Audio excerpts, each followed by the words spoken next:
Hello and welcome to Gurdeep classes lightning the deep of education. इस channel पे हम competitive exams की तैयारी के लिए video lectures, guidance, material and updates provide किया करेंगे।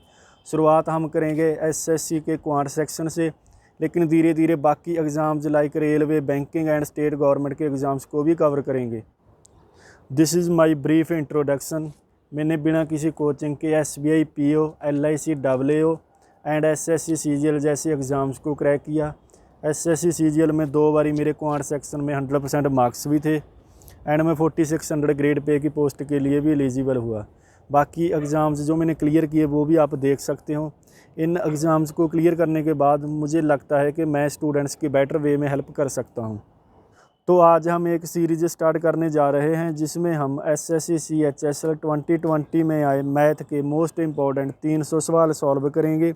आज हमारा फर्स्ट पार्ट है जिसमें हम 1 से लेकर 30 सवाल तक सॉल्व करेंगे और ऐसे ही 10 वीडियोज़ में हमारी ये सीरीज़ कंप्लीट हो जाएगी। तो अगर आपको ये वीडियो पसंद आए तो वीडियो को लाइक एंड शेयर कर देना एंड मेरे चैनल को सब्सक्राइब कर देना। तो शुरुआत करते हैं हमारे पहले सवाल से। तो अगर इसे मैं a मान लूँ और इसे b, तो ये मेरे पास बन जाएगा a³ - b³। a³ - b³ का फार्मूला होता है a - b into a² plus b²। अगर यहाँ पे माइनस है तो यहाँ पे आ जाएगा मेरे पास प्लस का ab। अब कैपिटल A की वैल्यू मेरे पास क्या है? कैपिटल A की वैल्यू मेरे पास x² का कोफिशिएंट है और y² का कोफिशिएंट, दोनों केसेस में सेम ही रहेगा। और b की वैल्यू मेरे पास है xy। तो अब x² का कोफिशिएंट जो कि a है वो मेरे पास कहाँ से आएगा?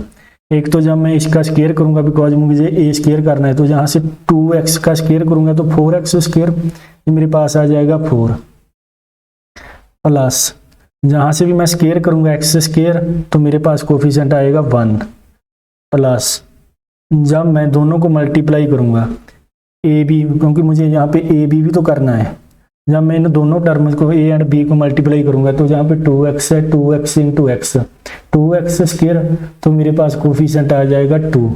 तो A की वैल्यू मेरे पास आ गई 7।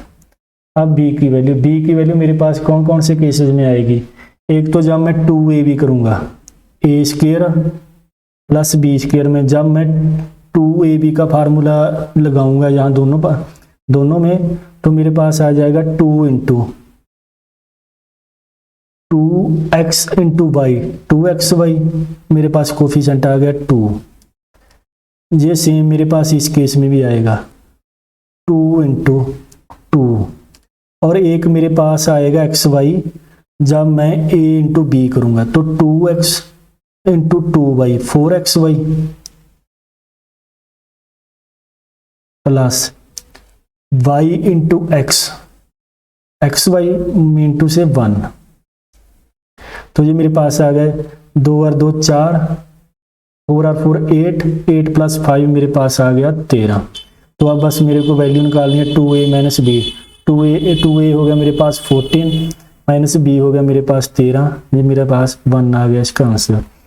चलिए दूसरे सवाल में वो बोलता है solid metallic cube of side 20 centimetre is melted and recast into A cuboid of length 40 centimetre, breadth 40 centimetre, what is the length of the diagonal. हमें अब मुझे पता है अगर किसी भी एक फिगर को रिकास्ट करके मेल्ट करके उसको किसी दूसरे फिगर में कन्वर्ट किया जाता है तो दोनों का वॉल्यूम ऑलवेज सेम रहता है। तो क्यूब का वॉल्यूम मेरे पास क्या होगा? ए की क्यूब 20 इंटू 20 इंटू 20, क्यूबॉइड का मेरे पास वॉल्यूम 40। अगर मैं इसकी हाइट मान लूँ x, तो मेरे पास जहाँ पे x की वैल्यू आ जाएगी 20/4 इक्वल टू 5। तो अब मेरे पास क्यूबॉइड की 3 साइड जाएगी 5, 40 एंड 40। इसका डायगोनल होता है, क्यूबॉइड के डायगोनल का फार्मूला होता है मेरे पास लेंथ का स्क्वायर, ब्रेड्थ का स्क्वायर एंड हाइट का स्क्वायर। तो ये मेरे पास आ जाएगा, अगर मैं तीनों में से अगर मैं 5 को कॉमन ले लूँ यहाँ से, तो मेरे पास 1, 8 एंड 8 बचेगा। तो 5 मेरे पास ऐसे ही रह जाएगा, अंदर तीनों नंबर के स्क्वायर का सम कर दूंगा मैं, 1 प्लस 64 प्लस 64, तो ये मेरे पास आ गया 5√128 प्लस 1 129 मेरा आंसर। तीसरा सम डीए से है, तो ये बोलता है डीए में मुझे दिया हुआ है इसने production in tons and years, the average production in 2002 and 2003 was exactly equal to the average production in which of the following pairs of option। देखो 2002 एंड 2003 में एवरेज प्रोडक्शन कितनी होगी, 2002 ये रहा, 2003 ये रहा, तो इन दोनों का सम मेरे पास कितना होगा 55 प्लस 35, ये मेरे पास होगा 90, 90 डिवाइडेड बाई 2, तो मेरे पास एवरेज आ गई 45। अब 45 मैं ऑप्शन से देखूंगा कि 45 के आसपास में कौन सा ऑप्शन मैच करेगा, तो 2004 एंड 2007 देखता हूँ। 2004 में मेरे पास टोटल है 40 और 7 में 70, दोनों का सम हो गया मेरे पास 110 और एवरेज हो जाएगी मेरे पास 55, तो ये तो 45 के आसपास नहीं है, तो ये मेरा नहीं होगा। 3 एंड से 55 प्लस 45, तो ये मेरे पास हो जाएगा 100 डिवाइडेड बाई 2, तो इसकी एवरेज होगी मेरे पास 50, ये भी 45 के आसपास नहीं है। 6 एंड 8 45 एंड 75, ये हो जाएगा मेरे पास 120 की एवरेज मेरे पास आ जाएगी 60, ये भी ऑप्शन नहीं है। तो 2001 और 2007 में देखते हैं, 2001 में 20 और 7 में है मेरे पास 70, तो दोनों का सम मेरे पास हो गया 90 की एवरेज मेरे पास आ गई 45, तो ये मेरा इसका आंसर होगा। फोर्थ सवाल में बोलता है a wire is bent to form a square of area 169, अगर स्क्वायर का एरिया 169 है तो उसकी लेंथ कितनी होगी, तो स्क्वायर की साइड मेरे पास आ जाएगी 13 सेंटीमीटर। अगर स्क्वायर की साइड मेरे पास 13 सेंटीमीटर है तो स्क्वायर का पेरीमीटर मेरे पास कितना होगा, पेरीमीटर होगा मेरे पास 13 इंटू 4 52। अब ये जो पेरीमीटर 52 है, ये 52 पेरीमीटर होगा equal to length of wire, और ये लेंथ ऑफ वायर मेरे पास इक्वल होगी पेरीमीटर ऑफ सर्कल। तो जहां से मेरे पास क्या आ गया, मेरे पास आ गया सर्कल का पैरामीटर मेरे पास है 52 into equal to parameter circle का मेरे पास कितना होता है 2 पाई आर मुझे निकालना है। तो जहां से मेरे पास क्या है R equal to 26 upon pi. अब मुझे सर्कल का एरिया निकालना है, तो सर्कल का एरिया मेरे पास कितना होगा pi R square, pi into R square मेरे पास 26 इंटू 26 अपॉन पाई स्क्वायर। तो ये मेरे पास पाई से ये कैंसिल आउट हो जाएगा, तो ये मेरे पास आ जाएगा 676 डिवाइडेड बाय 22 इंटू 7। इसे जब मैं सॉल्व करूंगा तो ये मेरे पास आ जाएगा 215। अभी 5वें सवाल में वो बोलता है ट्रेन ए टेक्स 1 सही 4/5 hours more than the time taken by train B to cover a distance of 360 kilometre. If the speed of the train A doubles it will take 36 minutes less than the time taken by B to travel the same distance. What is the speed of train B. अब मान लीजिए अगर train B distance cover करने के लिए x hours लेती है तो ट्रेन ए कितनी लेगी x प्लस ये मेरे पास आ जाएगा 9/5 आवर्स। ठीक है, अगर मैं ये बोलता है अगर ट्रेन ए की स्पीड में डबल कर दूं, अगर स्पीड डबल होगी तो ट्रेन ए टाइम हाफ लेगी, तो वो टाइम कितना होगा इसका मैं हाफ कर देता हूँ, तो ये मेरे पास हो जाएगा x/2 प्लस 9/5 इंटू 2 10।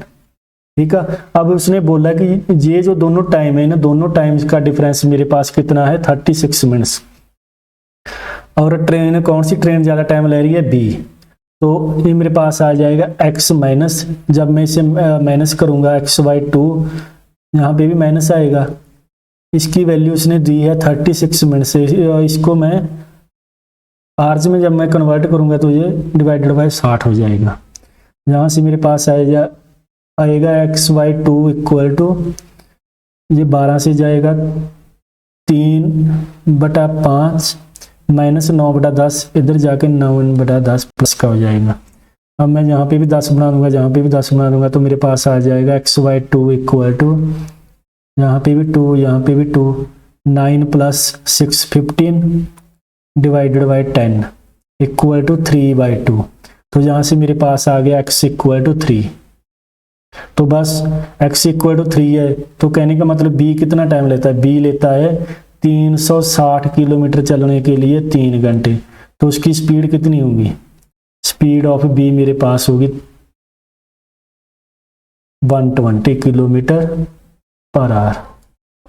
देखते हैं, the market price of an article is 1000 after 2 successive discounts it is sold for 600। If the first discount is x% and the second discount is 25%, then what is the value of x? देखिए, जब भी दो discounts successively लगते हैं तो ये जरूरी नहीं होता कि सबसे पहले मुझे ये वाला डिस्काउंट ही ऐड करना है। मैं पहले ये वाला डिस्काउंट भी अप्लाई कर सकता हूँ। तो अगर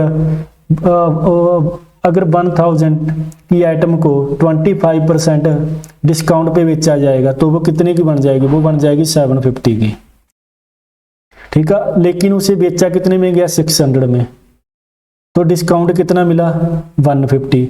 अब ये 150 डिस्काउंट किस पे मिला, 750 पे, एक डिस्काउंट लगने के बाद। तो ये कितने % डिस्काउंट हुआ, इंटू 100। तो ये हो गया मेरे पास 100/5 इक्वल टू 20%। 7वें सवाल में देखो, a solution contain acid and water in the ratio 4:5। If 20% of the solution is replaced by water then what will be the ratio of acid and water in the new solution. देखो, अगर मैं मान लूं कि मेरे पास acid 40 था और water मेरे पास है 50, 4:5 को जो सेटिस्फाई कर रहा है ना, तो टोटल मेरे पास कितना हुआ, 90। अब अगर 20% सोल्यूशन दोनों में से, अगर 20% सोल्यूशन मैं रिमूव करूंगा तो दोनों साइड से 20% रिमूव हो जाएगा ना। तो जहां से कितना रिमूव हो जाएगा, -8, और जहां से कितना हो जाएगा, -10, 20%। तो ये मेरे पास कितना बचा, 32, और ये मेरे पास बचा 40। लेकिन मैंने 20% ऑफ सोल्यूशन, 20% ऑफ सोल्यूशन कितना होगा, इसका डिवाइडेड बाय 5 18 होगा ना। 18 मैंने वाटर इसमें मैंने ऐड कर दिया, तो ये तो मेरे पास सेम तो 32 ही रहेगा, और ये मेरे पास बन जाएगा 58। इन दोनों का मुझे रेशो लेना था, वो मेरे पास आ जाएगा 16:29। 8वें सवाल में देखो, a shopkeeper about 40 dozen eggs at 1.4 each. 1.4 एक एग का प्राइस है per egg. 80 eggs were broken in the transportation. He sold the remaining eggs at 1.6 each. What is the profit or loss %? देखिए, अब मैं ना डोजन को number of article में नहीं कन्वर्ट करूंगा। उसकी वजह ये है, देखो, जहाँ पे आप मेरे पास, सबसे पहले तो मेरे पास दो प्राइस दिए हुए हैं। एक तो उसने दिया है 1.4, दूसरा उसने दिया है 1.6। अगर मैं दोनों का रेशो ले लूँ तो ये मेरे पास आ जाएगा 7 और 8। अब मैं ये मान के चलूंगा कि मेरे पास दो प्राइस 7 और 8 ही हैं। मेरे पास टोटल कितनी डोजन थी, 40। उसमें से खराब कितने, 80 एग्स खराब हुए। लेकिन अगर मैं उसको डोजन में डिवाइड करूंगा तो ये मेरे पास कितना आ जाएगा, डिवाइडेड बाई 12। ये भी मेरे पास डोजन है और ये भी मेरे पास डोजन, तो ये मेरे पास आ गया 20/3। अब मेरे पास टोटल थी 40 और बची मेरे पास कितनी, 40 माइनस 20/3, तो ये मेरे पास आ गया 100 डिवाइडेड बाई 3 रिमेनिंग। अब अगर मैं सीपी की बात करूं तो मेरे पास कॉस्ट प्राइस कितना पड़ा था, कॉस्ट प्राइस मेरे पास 7 इंटू टोटल 40, तो ये होगा 280। और अगर मैं एसपी की बात करूं, एसपी मैंने बेचा 8 पे, लेकिन मैंने बेचा कितना, मैंने बेचा सिर्फ और सिर्फ 100/3।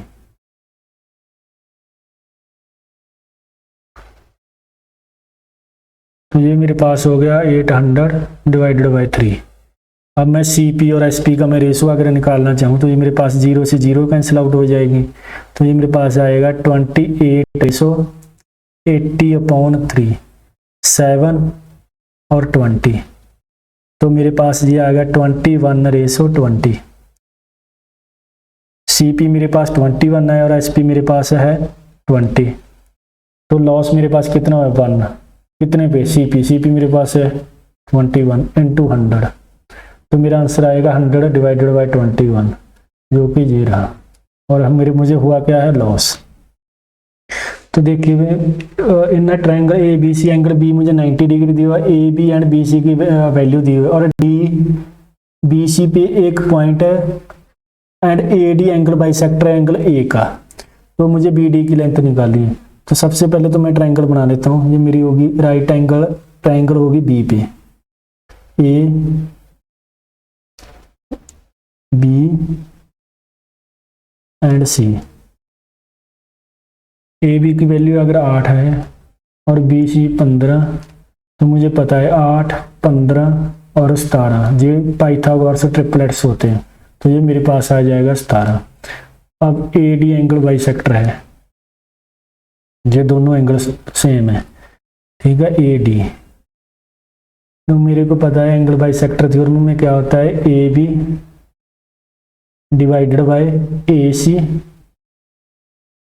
Equal to BD। अगर मैं BD को x मान लेता हूँ तो ये मेरे पास होगी 15 - x, तो BD अगर मेरे पास x है तो CD मेरे पास होगी 15 - x। अब AB की वैल्यू मेरे पास दी हुई है 18/17 equal to x upon 15 - x, 120 minus 8x equal to 17x, तो मेरे पास आ गया 25x इक्वल टू 120। तो x की वैल्यू आ गई मेरे पास 120/25। मैं जहाँ भी 4 से मल्टीप्लाई कर दूंगा और यहाँ पे भी, तो मेरे पास आ गया divided by 100 equal to 4.8 answer. हमारे 10वें सवाल की और जो कि DA से है, तो इसने हमें दिया है प्रोडक्शन दी हुई है और हमें एक्सपोर्ट दिया हुआ है, ठीक है, 2014 से लेकर 2019 तक। तो पहले सवाल में वो बोलता है by what percentage 80% of the total export of sugar in 2016, 17 and 19। तो 2016, 17 एंड 19 में टोटल एक्सपोर्ट कितना हुआ उसका हमने 80% निकालना है। तो 16 में हुआ 270, 360, ये हो गया मेरे पास 630 प्लस 2019 में हुआ 380, 62 प्लस 38 100 होता है, लेकिन एक ज़्यादा है तो ये मेरे पास हो जाएगा 1010, ठीक है। अब इसका 80% कितना होगा, 80% हो जाएगा 808, सिंपल 8 से मैंने मल्टीप्लाई कर दिया ना। मोर देन द टोटल प्रोडक्शन, यहाँ पे ये प्रोडक्शन की बात करता है इन 2015 एंड 2018। 2015 एंड 18 में प्रोडक्शन कितनी हुई है, 15 में हुई है 320 और 18 में हुई है 440, तो दोनों का सम मेरे पास कितना आ जाएगा 760, ठीक है। यहाँ पे मेरे पास डिफरेंस कितना है 48। अब 48 मुझे परसेंटेज निकालना है, इसने किसका निकालना है, इसने बोला है more than the total production. Total production mean to से 760 × 100।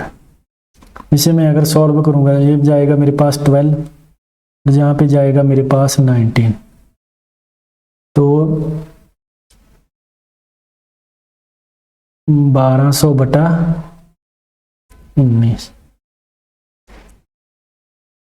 तो अगर इसे मैं सॉल्व करूंगा तो ये मेरे पास आ जाएगा 6.3%।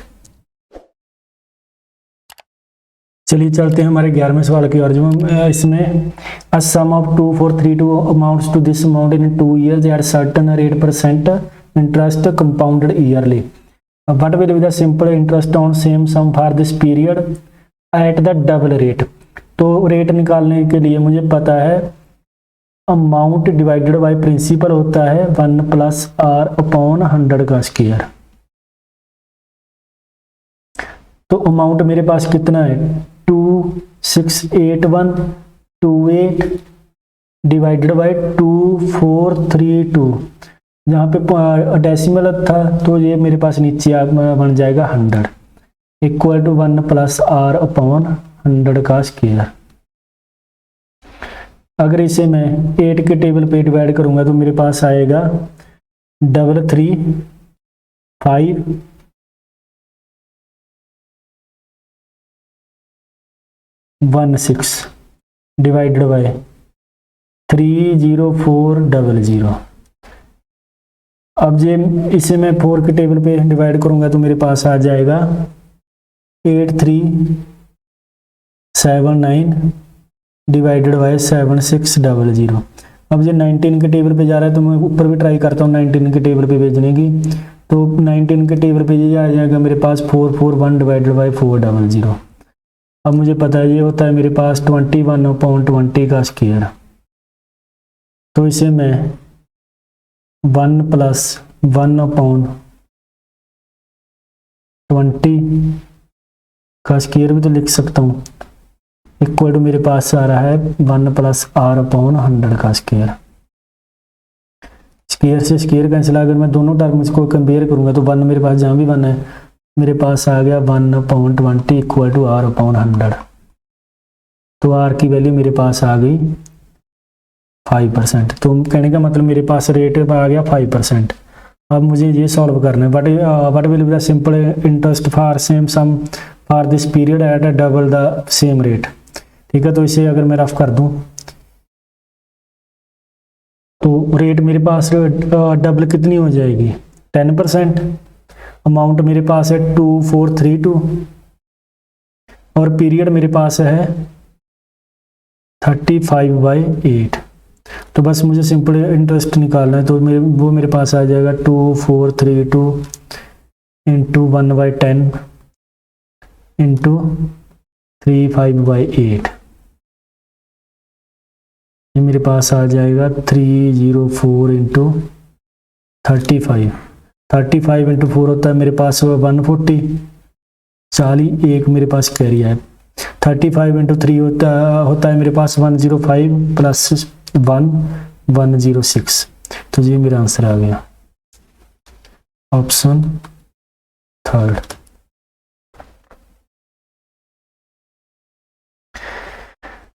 देखिए वो बोलता है tan a equal to 1.1 divided by 6। मुझे पता है tan a मेरे पास क्या होता है परपेंडिकुलर अपॉन बेस। इसकी वैल्यू इसने दी है 11/60। तो h की वैल्यू मेरे पास क्या होगी 11 का स्क्वायर प्लस 60 का स्क्वायर 13वें सवाल में सॉल्व करते हैं हम। तो ये देखो यहाँ पे मेरे पास है 16 ऑफ 2। तो सबसे पहले मैं इसको सॉल्व करूंगा तो ये हो जाएगा मेरे पास 16 दूनी 32 96 डिवाइडेड बाई 32। तो ये मेरे पास आ गया 3 माइनस यहाँ पे मेरे पास होगा 32 डिवाइड में तो 32 इंटू 4। तो ये मेरे पास हो गया 8 प्लस 15 चौके 60 डिवाइडेड बाई सबसे पहले मैं ऑफ को भी सॉल्व कर सकता हूँ, अंदर मैं ब्रैकेट को सॉल्व करूंगा। तो ये देखो 10/18 तो मेरे पास कितना आ गया 5/9 ब्रैकेट।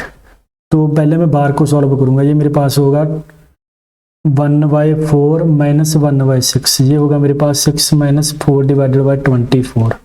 तो मेरे पास आ गया 1/12 1/3 माइनस 1/12। तो ऊपर आ गया मेरे पास 55 और नीचे मेरे पास आ गया 5/9 इंटू 9/36। ये आएगा 11 पे।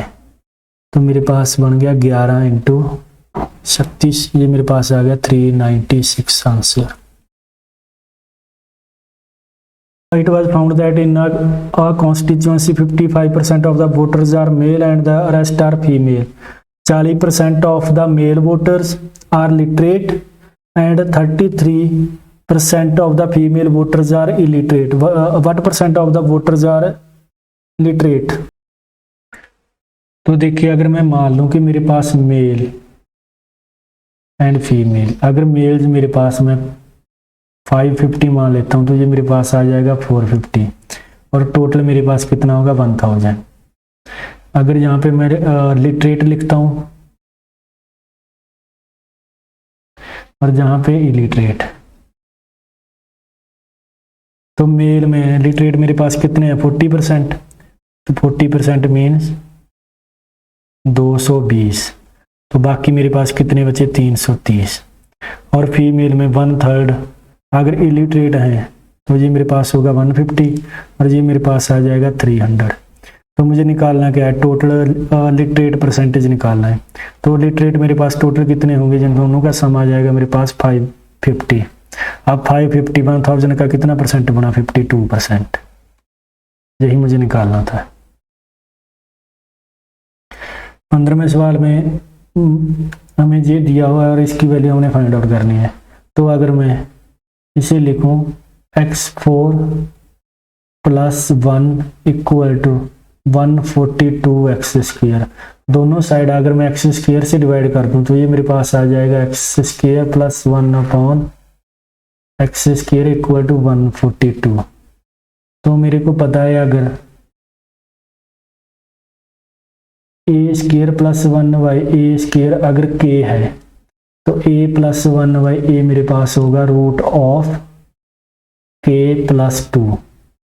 तो 142 + 2 मेरे पास कितना होगा 144, इसका रूट मेरे पास आ जाएगा 12।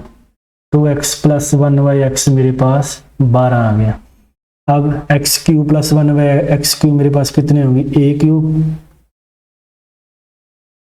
12³ - 3 × 12, तो 1728 - 36 ये मेरे पास आ जाएगा 1692। कैसे किया हमने, a + 1/a अगर k है तो a³ + 1/a³ मेरे पास k³ - 3k के बराबर आएगा।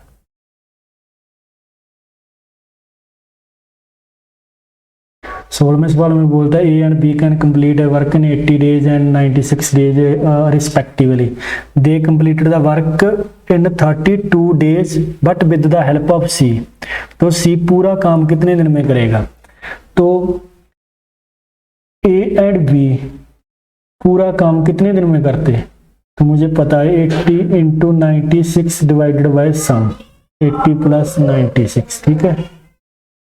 तो 32 days में एक दिन में इन्होंने कितना काम किया, इसका ऑपोजिट हो जाएगा। अगर नंबर ऑफ डेज इतने हैं तो वर्क उसका ऑपोजिट होता है ना, तो ये मेरे पास वर्क हो जाएगा 176 डिवाइडेड बाय 80 × 96। 32 days में इन्होंने कितना काम कर दिया, 32 × 176 डिवाइडेड बाय 80 × 96, ठीक है। ये मेरे पास जाएगा 3 पे। अगर मैं इसे 8 पे यहाँ पे आ जाएगा 10 और 8 पे यहाँ पे मेरे पास आ जाएगा 22, ठीक है। तो ये इन्होंने काम कर दिया 22 डिवाइडेड बाय 30 इंटू से 11/15। बाकी काम कितना बचा 4/15। 4/15 काम सी ने कितने दिन में किया 32 days में। तो सी इसे मैं 4 से अगर डिवाइड करूंगा तो सी पूरा काम कितने दिन में करेगा 15 × 8 120 दिन में। हम सॉल्व करते हैं हमारा 17वां सवाल, जिसमें उसने एक टेबल दिया है जिसमें annual consumption of 5 states A B C D and E across 6 years 2014 से लेकर 2019 तक। पहले सवाल में the consumption of tea in which state and year is closest to the average consumption of A in 6 years. तो A की मुझे average निकालनी है। ए की एवरेज के लिए मैं इन सभी का सम करूंगा और उसे 6 से डिवाइड कर दूंगा। तो देखो जहाँ पे 100 सभी में आ रहा है ना, तो ये हो जाएगा मेरे पास इसका सम 100 × 6 प्लस बाकी जो बचा 12 + 22 + 24 32 35 और 53, इन सभी का सम मेरे पास आ जाएगा 178। एवरेज निकालने के लिए मैं इसे डिवाइड कर दूंगा 6 से, तो ये मेरे पास आ जाएगा 100 + 178/6।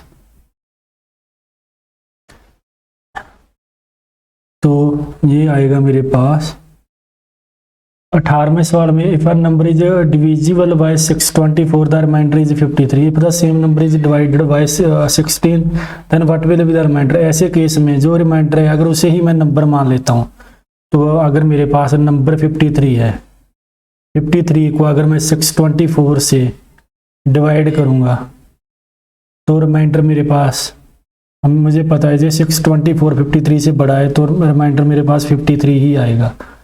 तो जहाँ पे नंबर 53 से कोई भी बड़ा नंबर आ सकता था, जहाँ पे 54 आ जाता, 55 आ जाता, तो ऐसे कोई भी अगर बड़ा नंबर आता तो रिमाइंडर उस केस में 53 ही आना था। तो बस सिंपल है, नंबर मेरे पास 53 है, उसको अगर मैं 16 से डिवाइड करूँगा तो मेरे पास रिमाइंडर कितना आएगा 5, बिकॉज 16 दिए 48, 48 प्लस 5 53, तो मेरा आंसर आ गया 5।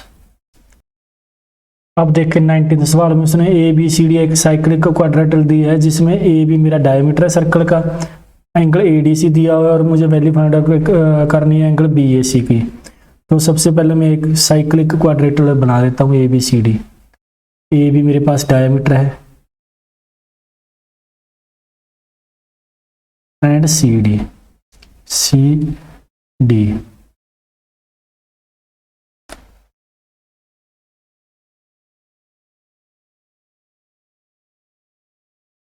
उसने एंगल दिया है ए डी एंड सी। ये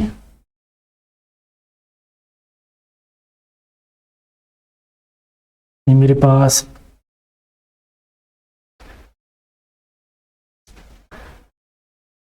मुझे एंगल पता करना है बी ए सी, ये वाला एंगल, ठीक है। अगर ये एंगल 118 है तो मुझे पता है साइक्लिक क्वाड्रेटरल में ऑपोजिट एंगल्स का सम मेरे पास 180 डिग्री होता है, तो ये मेरे पास बन जाएगा 62 डिग्री। अब ए भी मेरे पास डायमीटर है तो ये मेरे पास सेमी सर्कल बन जाएगा ना, तो सेमी सर्कल में ये वाला एंगल मेरे पास 90 डिग्री होता है। अब ट्रायंगल ए बी सी में ये 90 डिग्री है, ये 62 है, तो ये मेरे पास आ जाएगा 28 डिग्री, मेरा आंसर। अभी 20वें सवाल, straight vertical pole was broken during a cyclone in such a way that its top touch the ground at a distance of 6√3 meter from the bottom of the pole and made an angle of 30 degree with the horizontal. What was the height of the pole? तो इसी की मैं अगर मैं diagram बनाऊंगा तो ये मेरे पास डायग्राम ऐसी बनेगी। ये एंगल 90 डिग्री का होगा, जो उसने दिया है बॉटम से डिस्टेंस कितनी है 6√3 और हॉरिजॉन्टल के साथ एंगल मेरे पास 30 डिग्री है। ए बी एंड सी, ये एंगल अगर 30 डिग्री है तो ये एंगल होगा मेरे पास 60 डिग्री।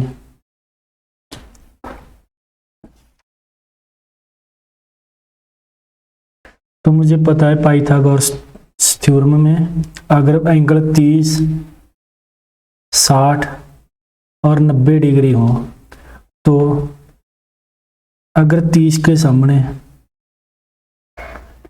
वाली लेंथ अगर 1 है तो 60 के सामने वाली √3 होगी एंड 90 के सामने वाली 2 होती है, ठीक है। सेकंड केस, अगर 60 के सामने वाली 1 दी है तो 30 के सामने वाली 1/√3 होगी एंड 90 के सामने वाली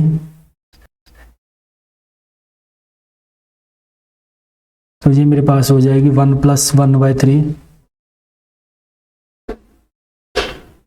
= 2/√3, ठीक है। तो अब देखो इसने मुझे 60 के सामने अगर 6√3 दी है, ये देखो 1, तो 30 के सामने वाली 1/√3 ऑफ दिस हो जाएगी ना, तो 30 के सामने वाली होगी मेरे पास 1/√3 × 6√3, तो ये मेरे पास 6 आ गई, तो इसकी वैल्यू मेरे पास आ गई 6। और 90 के सामने वाली होती है 2/√3, 2/√3 × 6√3, तो ये मेरे पास आ गई 12। अब देखो ट्री, जहां तक था ट्री जहाँ से टूट कर अगर जहाँ पे आ गया तो ट्री की टोटल लेंथ कितनी होगी, ए सी प्लस बी सी। तो ये मेरे पास हो जाएगी A C plus B C equal to 18D। 21st sum में A square plus B square मुझे 25 दिया है, X square plus Y square 17 and A X plus B Y की वैल्यू 8 दी है। तो इसकी वैल्यू मुझे फाइंड आउट करनी है। तो मुझे यहाँ पे देखने में पता चल रहा है कि ए और बी में से एक की वैल्यू अगर मैं 3 ले लेता हूँ तो बी की वैल्यू मैं 4 ले लूँगा। जहाँ पे अगर मैं एक्स की वैल्यू 4 लेता हूँ तो वाई की वैल्यू मैं 1 भी ले सकता हूँ और -1 भी ले सकता हूँ।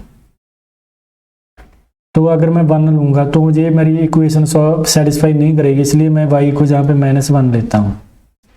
ठीक है, तो देखिए इसे मैं सेटिस्फाई करा के देखता हूँ। 4 × 3 12 -4 इक्वल टू 8। तो ये मेरी वैल्यूज पॉसिबल है। तो इनसे मेरा आंसर कितना आएगा, a × y -3 -b × x। तो ये मेरे पास आ गया -19, लेकिन ये तो ऑप्शन में नहीं है। तो दूसरी मैं वैल्यूज ले सकता हूँ, a equal to 3 b equal to -4 x equal to मेरे पास 4 एंड y इक्वल टू 1। बस ये आपको ना थोड़ा सा अपने दिमाग से सोचना पड़ेगा कि मैं वैल्यूज कैसे ली हैं। तो अगर मैं इसी इक्वेशन को सेटिस्फाई करवाऊँ, a × x 12 प्लस b -4 तो 8, जे इक्वेशन मेरी सेटिस्फाई हो रही है। तो इससे मैं आंसर देखता हूँ कितना आएगा, a × y 3 -b × x minus का 16, तो ये माइनस प्लस हो जाएगा इक्वल टू 19 मेरा आंसर। अब देखिए 22 में उसने 2 साइड्स दी हुई हैं, एक है 12.8 और दूसरे 9.6 metre. 12.8 and 9.6 meter. If the height of the triangle is 12 meter corresponding to 9.6, इसकी हाइट उसने दी है 12 और इसकी मुझे पता करनी है हाइट। तो मुझे पता है एरिया ट्राइंगल का कितना था, 1/2 इंटू साइड 12.8 इंटू इस साइड के ऊपर कितनी हाइट है x, और दूसरे केस में 1/2 इंटू 9.6 इंटू 12। तो अगर मैं इसे सॉल्व करूंगा तो मेरे पास x आ जाएगा, डेसिमल से डेसिमल कैंसिल आउट हो जाएगा, 96 इंटू 12 डिवाइडेड बाय 128। तो ये मेरे पास 32 पे जाएगा 3 और ये जाएगा 4, तो 36/4 मेरे पास आ गया 9 आंसर, जहाँ पे मुझे 1/2 लेने की जरूरत भी नहीं थी। ठीक है। 23rd, this side BC of a triangle ABC is extended to a point D। ये देखो BC को मैंने D तक बढ़ा दिया। ACD की वैल्यू उसने दी है 117।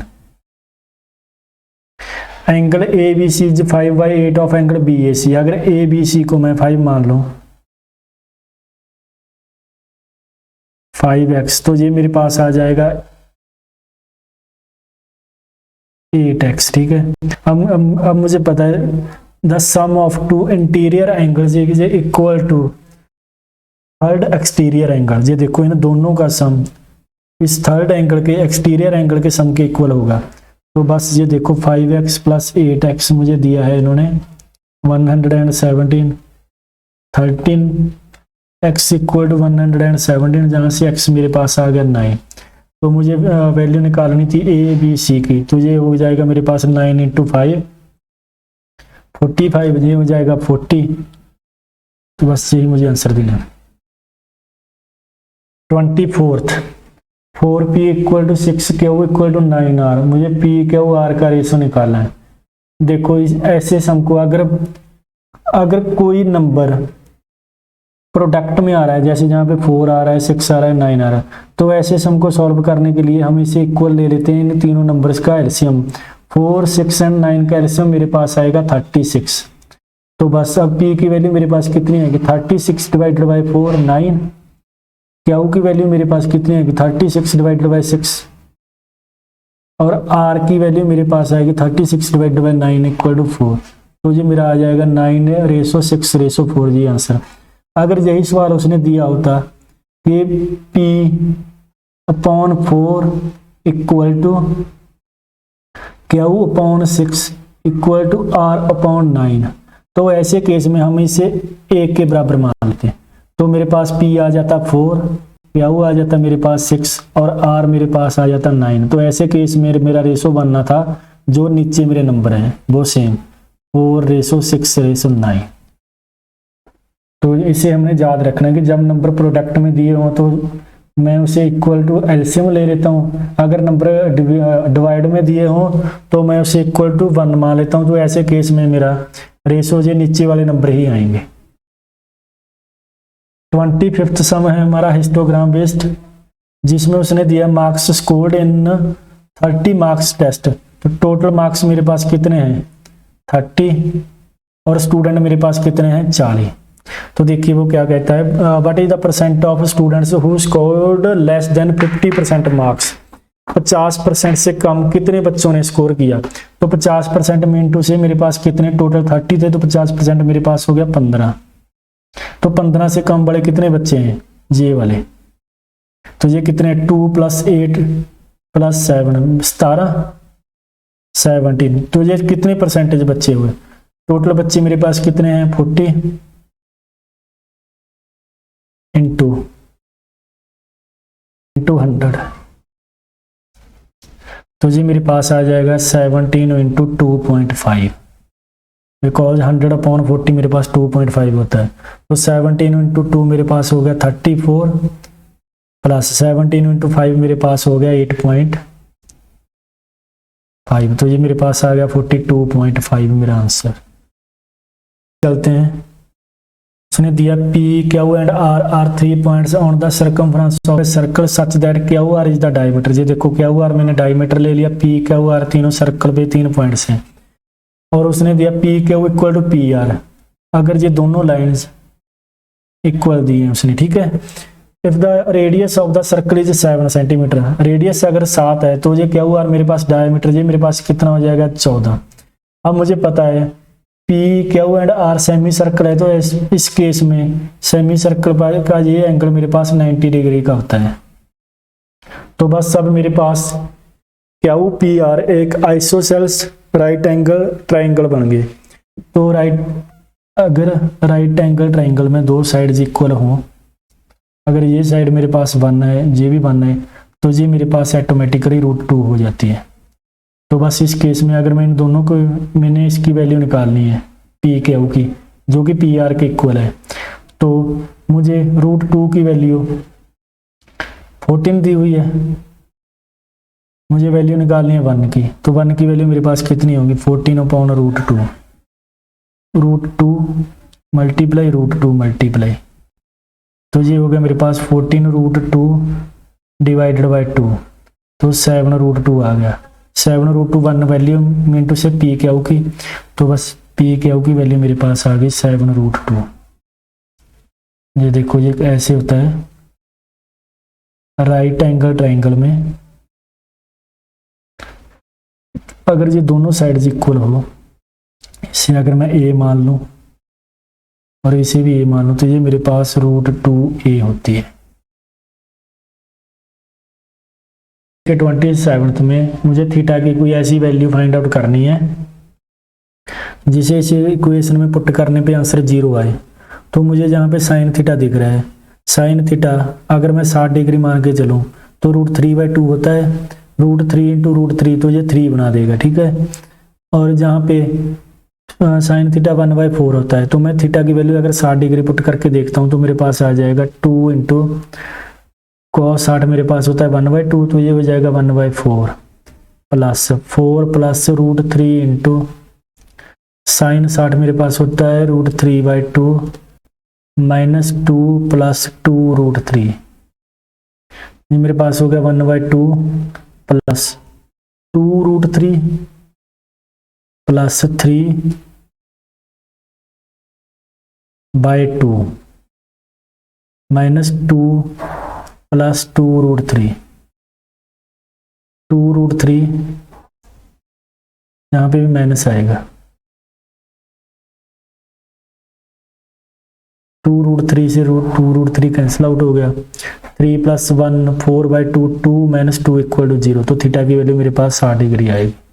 एक 28th में हमें 2 पाई चार्ट्स दिए हुए हैं।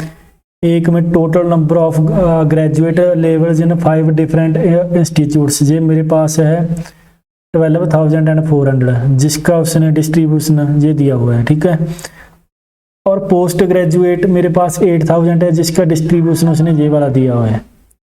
तो पहले सवाल में मुझे क्या निकालना है, the ratio of number of students of graduate level in institute P and S graduate में ये देखिए कितने हैं, पी एंड एस मेरे पास 25 + 20 ये कितने हो गए 45% ऑफ आउट ऑफ 12400। इसका रेशो मैंने किसके साथ निकालना है, इसका ratio to that of post graduate level in institute P and S post graduate में पी एंड एस 36 + 18 54% ऑफ 8,000।